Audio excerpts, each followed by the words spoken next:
G'day YouTube, welcome to Greer's Great Aussie Adventures. I'm Ray, the blind traveller. I'm Emily, the wife of the blind traveller. I'm Isabel, the daughter of a blind traveller. We've been travelling Australia since 2018 now. We've recently decided to share our travels with you guys. So sit back, relax, grab a pen and paper and plan that next holiday.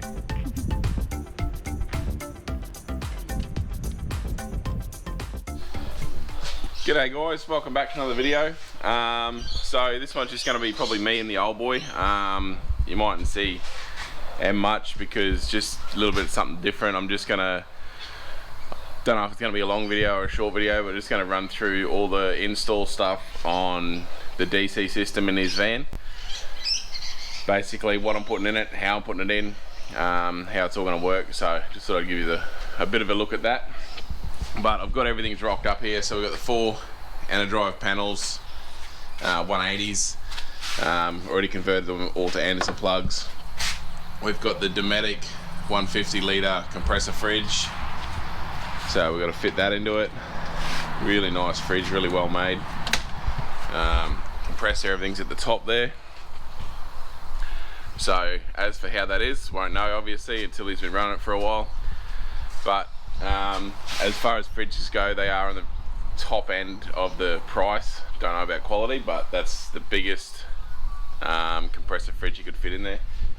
And Dometic seem to be the only ones left that do a 150, so take it as it comes, I guess.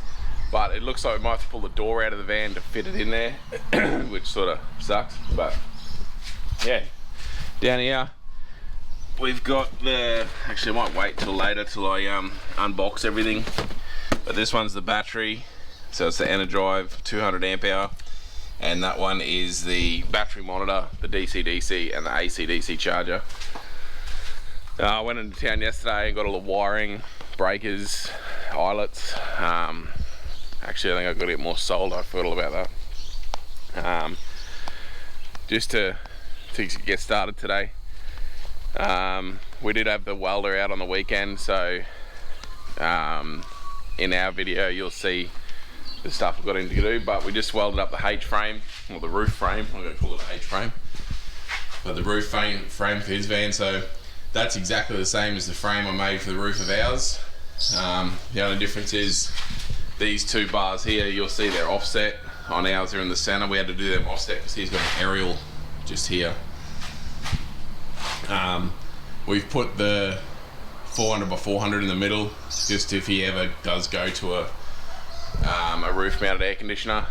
He probably won't, but I said to him, we're better off accounting for the future now. That way if he ever does decide to, like the Heron split system works really well and they are cheaper to replace than the roof ones.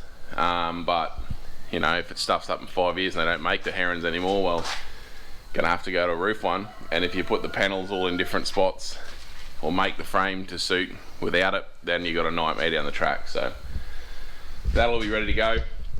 So we've got 2 panels across the front, same as ours, 1 panel down the side, same as ours, and then 1 panel lengthways there in the middle.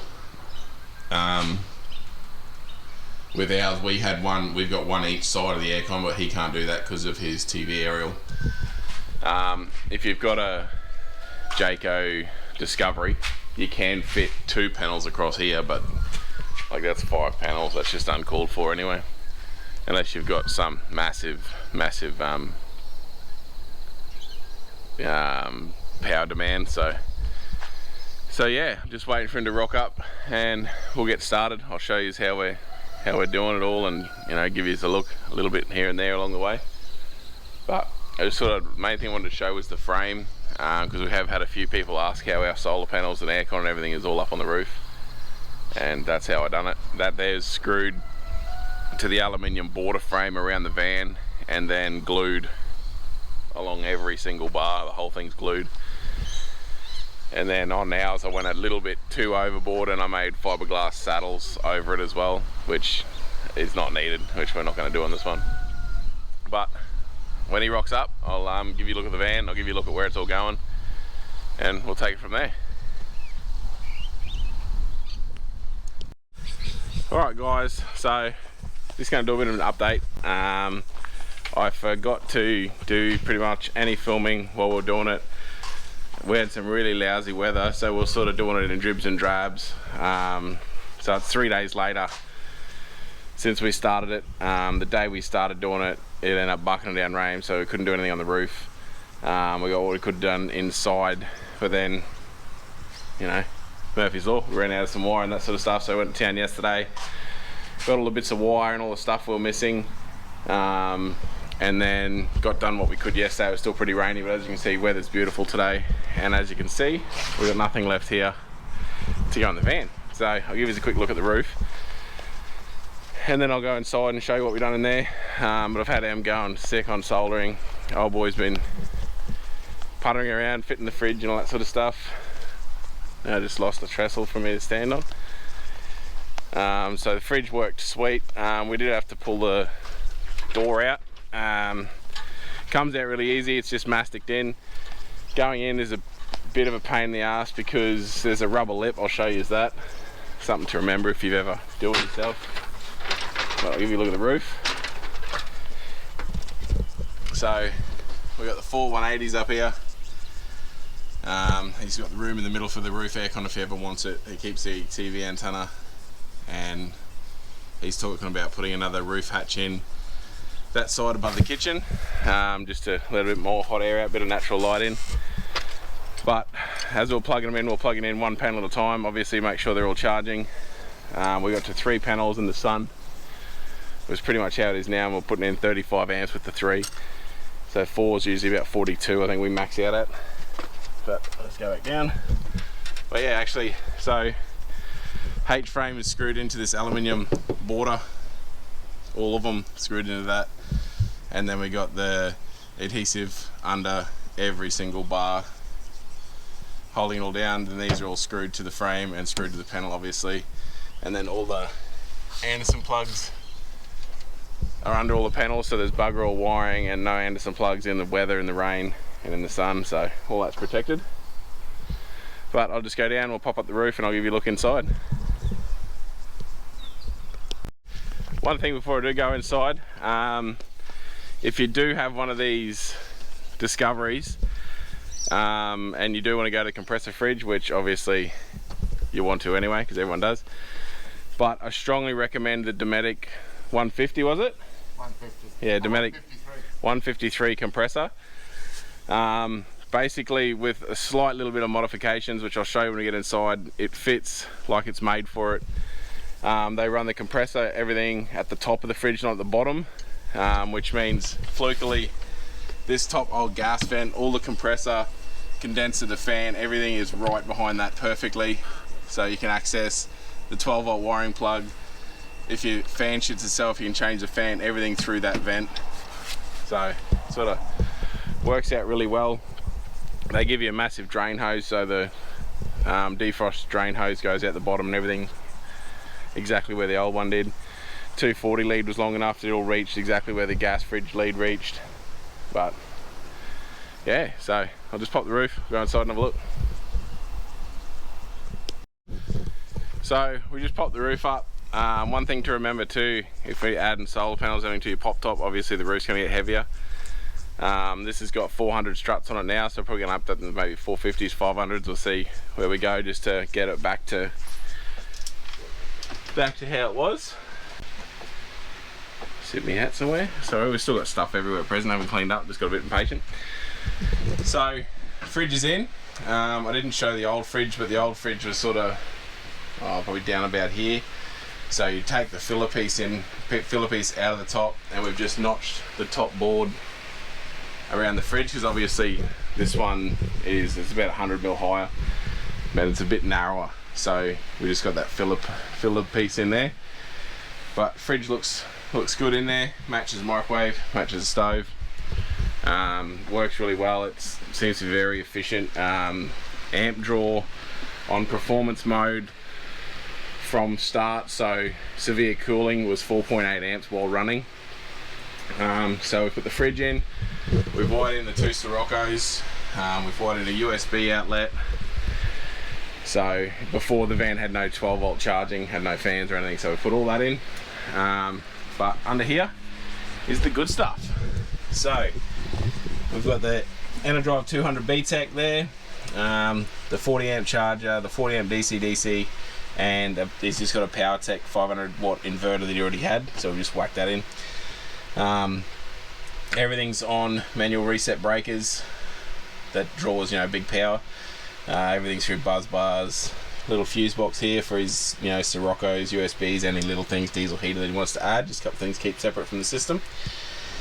But yeah, so everything's, he's got a main battery isolator here we just put on the end to cut power, and just the inverter switch. But yeah, he just wanted a main power isolator that cuts basically every single thing in the van. When his last van caught fire, he had to sit there with a shifter stuffing around trying to get battery leads and all that off, because yeah, like in these you got your J-box, all vans have got some sort of 12 volt isolator, but there's obviously still power going to that isolator. So to cut power completely, you normally got to pull the battery lead off. So we put that on there because it's a manual isolator. So you flick that switch, every single thing is dead in this van. So that's just a bit of a fail-safe thing. But yeah, so like I said, with my wiring, I like everything exposed. That way anyone can lift this bed, you can follow any wire, you can trace anything at all. You know, you haven't got too many things stacked up on any bolts. By running little buzz bars and that, you can keep everything to a minimum. You haven't got piled up leads. Keep all the leads as short as possible. That way you got less resistance, you got no voltage drop, you got no heat. We've got the fridge on a little manual reset circuit breaker off over the back there, so he can turn the fridge off if he wants to, and obviously it's also there for protection. We've got the Enerdrive ePower Pro battery monitor. It came with the kit, so you know, might as well put it in, even though the battery has its Bluetooth app as well. But that's the monitor just there. So they are surprisingly ridiculously easy to install. You basically got your shunt, so one side of your shunt is your main negative lead, the other side of the shunt is everything on the van that's negative, and then you got one little power wire, and then the gauge just plugs into it. It's literally plug and play, the simplest thing you can get. But yeah, so all turned out really well. Same thing, everything we do, everything's sold and everything's heat shrink. But yeah, so heaps of room. You happy with it? Very, all working really well. Very impressed, very proud. No more sun problems, no more bad weather. His old van was, as soon as it get cloudy or rainy, it was struggling, so generator out, so no more of that. Everything fit in here really well. Got a few more channels there, so maybe a diesel heater one day. I said maybe a little USB down here. But yeah, everything's worked out really well. Converted over to fully off grid now, everything's DC.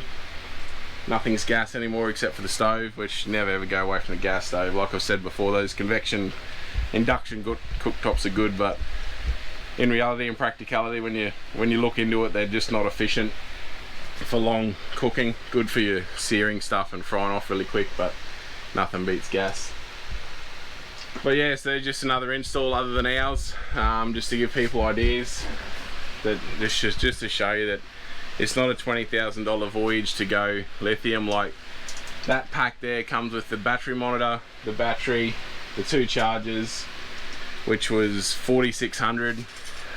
That's delivered. Most places offer free postage. If they don't, tell them you want free postage. And then I think we spent, what did we work out yesterday? I think we spent about $500 on all your consumables, so heat shrink, wire, eyelets, solder. Obviously you have your circuit breakers, fuse box. Obviously you'd already have your own soldering iron. If you don't, well then you shouldn't be doing it anyway. All the P-clamps, all that sort of stuff we already had. Zip ties are part of that. It was a H-frame. Like if you can, basically with the H-frame, Jayco charged like $400, $450 depending where you get it. So a standard H-frame, just the actual H-frame is one length of 7553 alley. You know, you can screw, what I do, screw little brackets on to screw it together, then just get a TIG welder to come out and weld it up, and it'll cost you, you know, $100. This one's 2.5 lengths because we got the other legs on it for the solar panels, but same thing, we still screwed it together. You know, 50 bucks an hour for a welder, get them to weld it out, saves you a lot of money. So for us, the H frame was 200 bucks. Oh, in that kit too, with all your battery, obviously, is the 4 solar panels. So what are we at? We're at 4, 6, 5, 51, say 3, 8 grand, and that's a full lithium setup, all your consumables, everything. You just need a bit of labor to do it. In that consumables was the little buzz bars and everything as well. And then the fridge was 287, 288 for the fridge. And you don't, you know, that bit of timber was what, 40 bucks from Bunnings. Bit of DIY and then it goes. The old gas fridge, to get out, it does fit out the door. When we done depucks, we pulled out the window and took it out through the window. If you're willing to pull the front fascia and do a bit of stuff around and pull the fridge apart, it does fit out the door with the door removed, not with the door in there. Obviously we already had the door out to get this one in, but it does, yeah, fit in and out. But like I said, so you're looking at, you know, 11 grand, and that's including a fridge. So that's the compressor fridge, every single thing to do with your lithium setup. And in my book, unless you're running bloody hair straighteners and hair dryers and coffee machines and all that sort of stuff, you know, then you get your big inverter, and then even then, if you've got that, you still don't need more than 200 amp hours, unless you're wanting to do all of that stuff overnight, which, you know, Mother Nature's there during the day, why not use it? But if you want to do it overnight, then you're going to need more battery power. But we turned every single thing on in this van, every light, had the fridge running, got the inverter on running, the laptop charger, he had his phone plugged into USBs, basically every single 12 volt appliance on, and it was drawing 10 to 11 amps. So, and this thing puts in 40. So and I think I've showed in our videos in the past, even when it was raining and we had severe cloud cover, we were still putting in like 28 amps. So no matter what, there's no going backwards anymore. So it is something to consider if you do a lot of off-grid stuff. If you're doing van parks, then don't worry about it. But for off-grid, there is no other way to go in my book, and everyone out there knows my view on Enerdrive nowadays. It's all fit. So all we got left now is to goop the door back in. But there's that rubber seal. Is there somewhere? Yeah, I'm just... That bit there. So that there is a rubber seal that obviously has to come through the door and pop on the inside. So that's the worst part about moving your door in and out. Taking it out's easy, but getting it back in, you got to try and flick that seal all the way back in. But yeah, get back outside.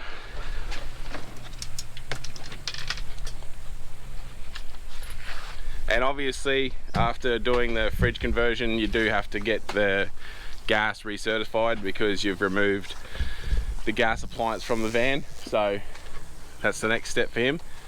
But our job's done. All the DC stuff, the whole DC system is done. All the old AGM shit's removed, all the old panels, everything's gone. But yeah, we're really happy with it. We used quite a bit of solar and quite a bit of heat shrink. But as you can see, the way I like it, nice and compact, but still spread out that you can see everything, but compact enough to keep those wires really short. You don't actually use a lot of wire to do it. But yeah, so not going to show you nothing on the Jeep because you have to wait for our next video to see that, because that's coming along nicely. But yeah, so like I said, that's a 2012 Jayco Discovery. It's the twin single bed, obviously. But yeah, just wanted to show you something, you know, other than our van, and just to give other people ideas, because a lot of these vans out there, and just to people have got that false thing of $20,000 to go lithium. So I'll go and start cleaning up all the mess we've got everywhere now, and then get back stuck into the Jeep, because we've got some more stuff rock up. But like I said, I'm not telling you nothing. And I'll see you in the next video. Don't forget to like the video if you liked it, subscribe to the channel, any comments leave them below. If you like this, you know, other stuff that I'm doing on people's cars or vans, let us know and I can show more of it. But yeah, so like it if you liked it, comment below, subscribe to the channel. See you next time.